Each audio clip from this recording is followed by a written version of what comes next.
Alexandre poussa la porte des toilettes publiques du parc Montsouris. Un seau à la main. L'odeur âcre de l'ammoniac lui piquant les narines. C'était son quotidien depuis 5 ans. Un rituel humiliant imposé par son père, qui l'avait chassé de la maison familiale à 25 ans après avoir découvert son homosexualité. Mais ce jour-là, alors qu'il frottait le sol taché, son téléphone vibra, un message l'informant de la mort subite de son père.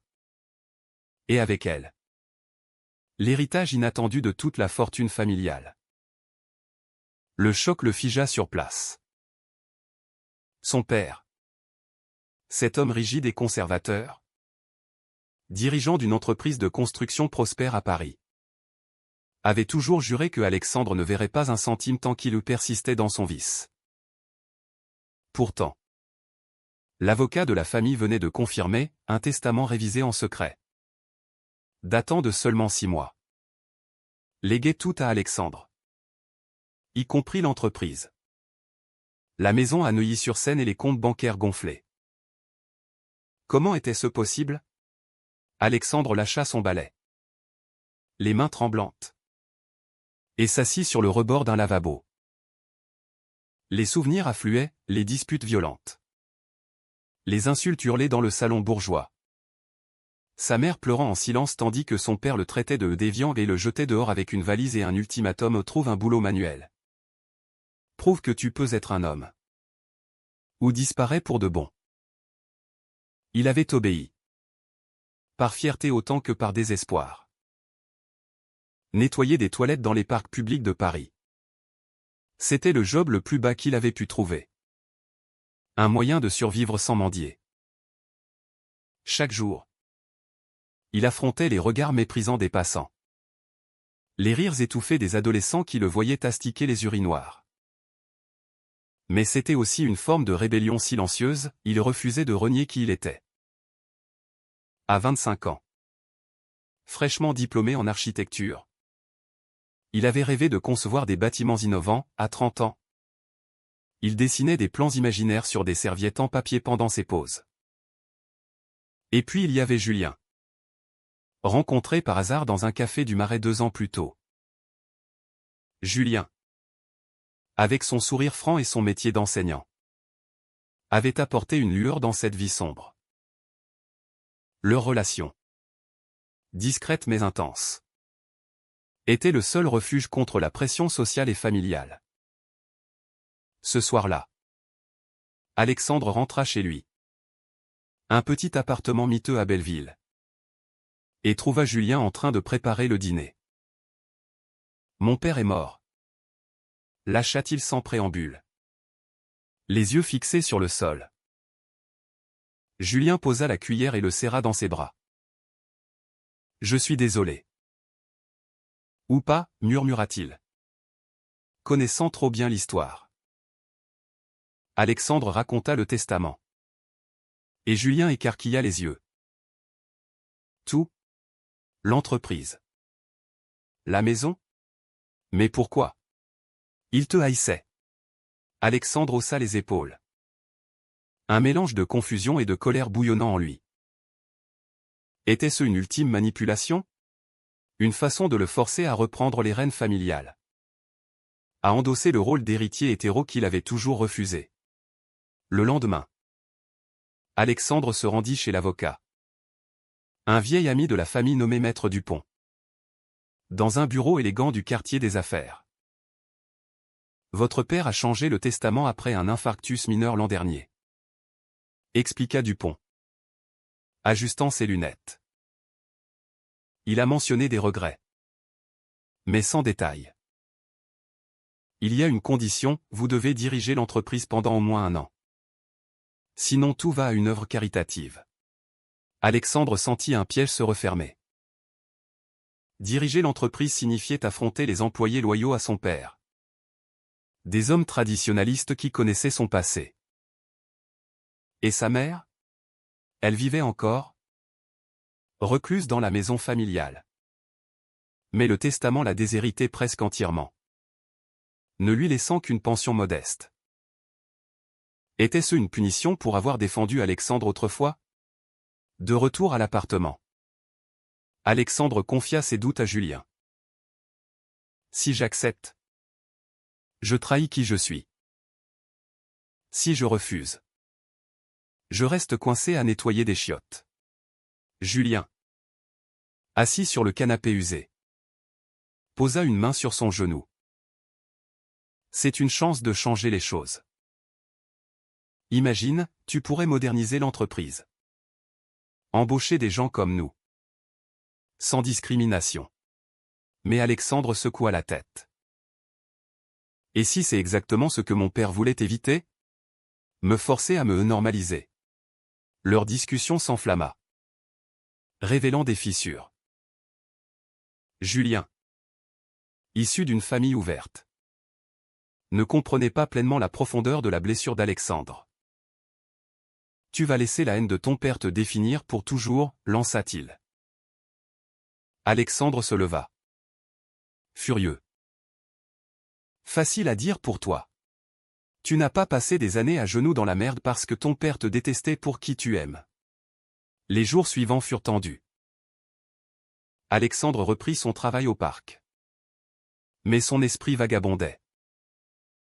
Il repensait à son enfance, les dîners silencieux où son père imposait ses vues conservatrices, critiquant les déviances modernes à la télé. Sa mère, une femme effacée, avait tenté de le protéger. Mais en vain. Et maintenant, elle l'appelait. La voix tremblante, viens à la maison. Alexandre. Il faut qu'on parle. Il accepta. Le cœur serré. La villa de Neuilly était inchangée, meubles anciens. Photos de famille où il souriait encore innocemment. Sa mère, amaigrie, l'accueillit avec des larmes. Ton père. Il a vu un thérapeute en secret. Il regrettait. Mais son orgueil l'empêchait de l'admettre. Alexandre s'assit. Abasourdi. Pourquoi me laisser tout? Alors? Elle baissa les yeux. Pour réparer. Mais aussi pour te tester. Il pensait que diriger l'entreprise te remettrait sur le droit chemin au point. Cette révélation le frappa comme un coup de poing. C'était donc ça, un legs empoisonné. Une dernière tentative de contrôle post-mortem. Alexandre quitta la maison en rage, ignorant les supplications de sa mère. De retour chez Julien. Il explosa, c'est un piège. Il veut me forcer à devenir comme lui. Julien essaya de le calmer. Mais Alexandre le repoussa. Et toi? Tu me pousses à accepter. Tu ne vois pas que ça me détruirait? Pour la première fois. Julien haussa le ton, peut-être que je vois une opportunité que tu refuses par peur. Leur dispute culmina en une nuit blanche. Alexandre dormant sur le canapé. Le lendemain. Il prit une décision impulsive, il irait à l'entreprise. Juste pour voir. Arrivé au siège social. Un bâtiment moderne en verre à la Défense. Il fut accueilli par des regards surpris. Les employés. Une quarantaine d'hommes et femmes. Murmuraient dans les couloirs. Le directeur adjoint. Un certain Paul. Un fidèle de son père. L'invita dans le bureau paternel. Votre père était un grand homme, dit Paul avec un sourire forcé. Mais franchement, on s'attendait à ce que ce soit moi qui prenne la suite. Alexandre s'assit derrière le bureau massif, sentant le poids de l'héritage. Je suis là pour 1 an. Comme stipulé. Ensuite, on verra. Paul plissa les yeux. Et votre mode de vie? Les clients sont conservateurs. Alexandre serra les poings. C'était le début des confrontations. Au fil des semaines, Alexandre navigua dans un monde hostile. Les réunions étaient tendues, des employés faisaient des blagues homophobes à mi-voix. Il licencia un contremaître pour harcèlement, ce qui provoqua un tollé. À la maison, Julien le soutenait. Mais leur relation se refroidissait. Tu rentres tard tous les soirs, se plaignait Julien. C'est comme si tu devenais lui. Alexandre niait. Mais au fond, il se questionnait, était-il en train de se perdre? Une nuit, après une journée épuisante, il confia à Julien, peut-être que je devrais tout vendre. Julien secoua la tête. Non. Bats-toi. Pour nous. Mais Alexandre doutait, quel prix était-il prêt à payer pour cet héritage inattendu? Les mois suivants furent un tourbillon de conflits. Alexandre s'immergea dans la direction de l'entreprise, apprenant les rouages des contrats de construction, des appels d'offres et des négociations avec les fournisseurs. Son background en architecture l'aidait. Mais les résistances internes étaient féroces. Paul, le directeur adjoint, sabotait subtilement ses décisions, des rapports égarés, des réunions annulées sans préavis. Lors d'une assemblée générale, Paul lança ouvertement, Monsieur Lefebvre père n'aurait pas approuvé ces changements progressistes. Alexandre riposta, mon père est mort. C'est moi qui décide maintenant. Les employés se divisaient, certains, plus jeunes, appréciaient ces idées modernes comme l'intégration de designs éco-responsables, d'autres, loyaux au passé, complotaient dans son dos. À la maison, la tension avec Julien montait. Julien, enseignant dans un lycée du centre-ville, rentrait souvent seul, préparant des dîners froids. Tu as changé.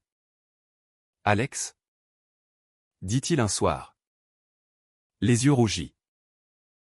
Avant, on parlait de tout. Maintenant, c'est l'entreprise. L'entreprise. Alexandre, épuisé, répliqua, je fais ça pour nous. Imagine la vie qu'on pourrait avoir avec cet argent. Mais Julien secoua la tête. L'argent? C'est ce qui compte? Ou est-ce que tu essaies de prouver quelque chose à ton père mort? La dispute dégénéra, Alexandre claqua la porte et passa la nuit à errer dans les rues de Paris. Sous la pluie fine. Il repensait à leur rencontre, un regard échangé dans un bar. Une conversation sur la littérature. Puis des mois de passion discrète. Julien avait été son ancre, maintenant. Il se sentait dérivé. Sa mère ajoutait à la pression. Elle appelait régulièrement. Suppliant, reviens à la maison. Laisse-moi t'aider. Lors d'une visite, elle révéla plus, ton père lisait des articles sur l'homosexualité. Il a même rencontré un prêtre progressiste. Mais il n'a jamais su te le dire. Alexandre, assis dans le salon familial, sentit une vague de colère. Trop tard. Il m'a brisé. Sa mère pleura, et moi? Il m'a déshérité pour te forcer à me protéger. C'est sa façon tordue de réparer. Alexandre partit. Confus. Était-ce de la manipulation ou un vrai regret? Cette nuit-là, il rentra tard et trouva Julien en train de faire ses valises. Je pars chez un ami pour quelques jours. J'ai besoin d'espace. Alexandre paniqua, ne me laisse pas. Julien hésita, prouve-moi que tu vaux mieux que ça. Le lendemain, à l'entreprise, une crise éclata. Un gros client, un promoteur immobilier conservateur, annula un contrat après avoir appris l'orientation d'Alexandre via des rumeurs. Nous ne travaillons pas avec des gens comme vous, déclara-t-il au téléphone. Alexandre raccrocha, furieux, et convoqua Paul. C'est toi qui as répandu ça. Paul nia. Mais son sourire en coin le trahit. Alexandre le licencia sur le champ. provoquant une grève partielle des employés. Les journaux locaux s'emparèrent de l'affaire, scandale chez Lefebvre Construction, l'héritier gay bouleverse l'empire familial. Les commentaires en ligne étaient virulents. Mélange de soutien et d'insultes homophobes. Alexandre se sentait exposé. Vulnérable. Comme si la société entière le jugeait. Julien, apprenant la nouvelle, revint en urgence. « Je suis là, » dit-il, l'enlaçant. Ils passèrent la nuit à parler, reconstruisant leur lien. « Je ne veux pas te perdre, » murmura Alexandre. Julien répondit, « Alors, bats-toi intelligemment. Pas pour ton père. Pour toi. » Inspiré, Alexandre organisa une conférence de presse. Devant les caméras, il déclara « Mon orientation sexuelle n'a rien à voir avec mes compétences. Cette entreprise évoluera avec son temps. » Le discours fit le buzz, des associations LGBT le contactèrent pour des partenariats. Mais les retombées étaient doubles, gain de clients progressistes. Perte d'anciens. Au milieu de ce chaos, Alexandre reçut une lettre anonyme, « Ton père t'a légué ça pour te détruire. Refuse.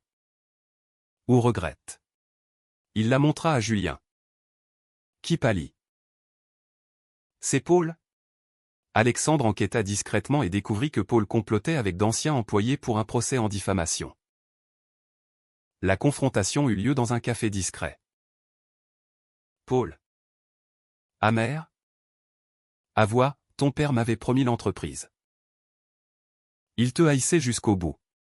Alexandre riposta, alors pourquoi le testament? Paul ricana, un caprice de vieillard. Il pensait te briser. Blessé. Alexandre rentra et confia à Julien, peut-être qu'il avait raison. Je ne suis pas fait pour ça. Julien le serra, si. Tu le es. Mais à ta façon. Les semaines passèrent. Et Alexandre implémenta des changements, politique anti-discrimination. Formation sur la diversité. L'entreprise rebondit. Mais le coût personnel était élevé. Sa santé déclinait, insomnie. Migraine. Sa mère, hospitalisée pour stress, le supplia de vendre. Ça nous tue tous. Alexandre refusa. Mais doutait. Lors d'une soirée avec Julien, il proposa, et si on partait? Vendre tout et recommencer? Julien sourit, seulement si c'est ce que tu veux vraiment. Mais Alexandre savait que fuir serait une défaite. Une trahison majeure survint, un employé proche révéla que Julien avait été contacté par Paul pour des infos internes. Julien nia farouchement, c'est un mensonge pour nous diviser. Alexandre, paranoïaque, fouilla le téléphone de Julien et trouva un message ambigu. La dispute fut explosive, tu me trahis, hurla Alexandre. Julien pleura, c'était pour te protéger. Paul me menaçait. Alexandre, aveuglé par la douleur, le chassa, sort. Seul. Il s'effondra. Réalisant le prix de son ambition, isolation totale. Les jours suivants furent un enfer solitaire. Alexandre errait dans l'appartement vide. Hanté par l'absence de Julien. Il appelait sans réponse. Envoyait des messages suppliants. À l'entreprise. Il fonctionnait en pilote automatique. Signant des contrats sans conviction. Paul, profitant du chaos, intentait un procès pour licenciement abusif. Réclamant des indemnités astronomiques.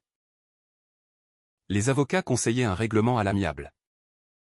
Mais Alexandre refusait, pas un sou pour ce traître. Sa mère, sortie de l'hôpital, vint le voir, arrête cette folie. Mon fils. Ton père n'aurait pas voulu ça. Alexandre explosa, il a tout voulu. Me punir? Me tester?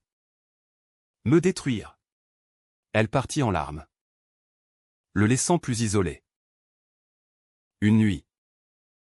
Incapable de dormir, Alexandre se rendit au cimetière où son père était enterré. Devant la tombe froide, il murmura, « Pourquoi m'as-tu fait ça? Était-ce pour me haïr ou m'aimer ?» Pas de réponse. Seulement le vent parisien. De retour, il trouva un message vocal de Julien, « Je t'aime. Mais je ne peux pas vivre comme ça. Adieu. » Le cœur brisé, Alexandre s'effondra. Était-ce le prix ultime, perdre l'amour pour un héritage empoisonné? Motivé par le désespoir, il décida de contre-attaquer. Il engagea un détective privé qui découvrit des preuves. Paul avait falsifié des documents pour discréditer Alexandre, y compris des rumeurs sur sa vie privée. Lors du procès, Alexandre témoigna avec force, « J'ai été chassé de chez moi pour qui je suis. Je ne laisserai pas l'homophobie ruiner mon avenir. » Le juge trancha en sa faveur, Paul fut condamné à des amendes. La victoire fut douce amère, l'entreprise stabilisée.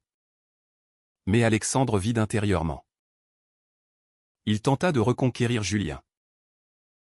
Un soir, il se posta devant l'école où Julien enseignait. Bouquet à la main. « Pardonne-moi. » supplia-t-il. Julien, surpris, hésita, « Tu m'as accusé sans preuve. » Alexandre pleura, « J'étais terrifié de tout perdre. » Ils marchèrent le long de la Seine, parlant des heures. Julien avoua, « Paul m'a contacté. Mais je l'ai envoyé balader. » Le message était un piège. Alexandre serra sa main, « Reviens. On affrontera ça ensemble. » Julien accepta. Mais avec une condition, plus de secret. Et pense à vendre si ça te ronge. De retour ensemble, ils affrontèrent les pressions sociales. Des amis communs, influencés par les rumeurs, les évitaient. Lors d'un dîner familial avec la mère d'Alexandre, elle lâcha, « Peut-être que ton père avait raison. Cette vie, ce n'est pas naturel. » Alexandre se leva, « Maman. Si tu ne m'acceptes pas, pars. » Elle resta silencieuse. Mais le fossé persistait. Julien le soutint, « On construit notre famille. » L'entreprise prospéra sous les réformes d'Alexandre, projet vert. Embauches inclusives. Mais un scandale éclata, un tabloïd publia des photos volées d'Alexandre et Julien s'embrassant. Les titres hurlaient, « L'héritier gay, scandale ou modernité ?» Les clients conservateurs fuirent, des menaces anonymes arrivèrent. Alexandre, paniqué, proposa à Julien, « On se cache ?» Julien refusa, « Non. On assume. » Leur relation se renforça dans l'adversité. Mais Alexandre questionnait ses choix, avait-il sacrifié trop? Une opportunité surgit, un investisseur progressiste proposa de racheter l'entreprise à un prix élevé. Alexandre hésita, pesant le pour et le contre. Vendre signifierait liberté, mais aussi abandonner le legs de son père. Lors d'une nuit d'insomnie, il confia à Julien, « Si je vends, je perds la bataille contre son fantôme. » Julien répondit, « Ou tu gagnes la tienne. » Alexandre décida de consulter sa mère. Elle, surprenamment, approuva, « Ton père voulait que tu sois heureux. Pas comme lui. » Le jour de la signature approchait. Alexandre, nerveux, affronta une dernière confrontation, Paul, ruiné, l'appela pour supplier un arrangement. « Tu as tout détruit », cria Paul. Alexandre répondit calmement, « Non. J'ai reconstruit. » En raccrochant, il sentit un poids se lever. Avec Julien, ils planifièrent leur avenir, voyager. Peut-être adopter. Mais le doute persistait, avait-il fait le bon choix?